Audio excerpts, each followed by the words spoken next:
How much time will Meghan Markle take for maternity leave? The arrival of the newest member of the British royal family has everyone on the edge of their seats. The first son or daughter of Prince Harry and the Duchess of Cambridge is one of the most highly anticipated events of the year. One big question, outside of the gender, of course, is whether Meghan Markle will take maternity leave after the birth of her first child. Markle plans to work up to her due date. Much of what is being guessed about Markle's maternity leave has been based off what her sister-in-law, Kate Middleton, did with the births of her 3 children.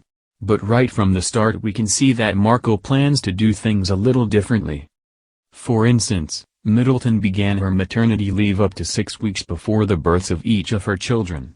Markle, on the other hand, plans to work right up until her due date, or, at the very least, as long as she is capable of doing so. Markle will also be planning to have a home birth, versus the hospital births Middleton had with all 3 of her children. 2 weeks maternity leave is required in England. Although the royal family does things a bit different, they do seem to adhere to a country-wide law stating that new mothers are required to take a minimum of 2 weeks off work after birth. This is done at 90% of their salary, so to alleviate any financial issues that may occur with unpaid leave. In fact, 39 weeks of maternity leave are paid at 90% of a person's normal salary. This isn't to say the Duchess of Cambridge is worried about money, because she isn't. But this law does tell us to expect her to avoid events and engagements for at least 2 weeks. Markle could take up to a year. In England, maternity leave can be taken for up to 1 year. This includes any time taken prior to the actual birth, which could explain why Markle plans to work as long as possible. Middleton took between 6 weeks and 6 months after the births of each of her children, with the longest leave after her most recent.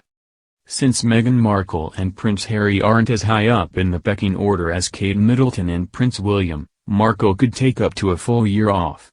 They aren't required at as many formal functions or events, and have less civic duties in their current positions. Plus, since financial obligations aren't strained for the royal couple, only having the first 39 weeks paid wouldn't be a big deal. It might depend on how the birth goes. There are a lot of rules surrounding what can or cannot be talked about during a woman's pregnancy when they belong to the British royal family. That may be one of the reasons Markle has been close-mouthed on whether she will or will not take maternity leave, and, if she does, how long does she plan for.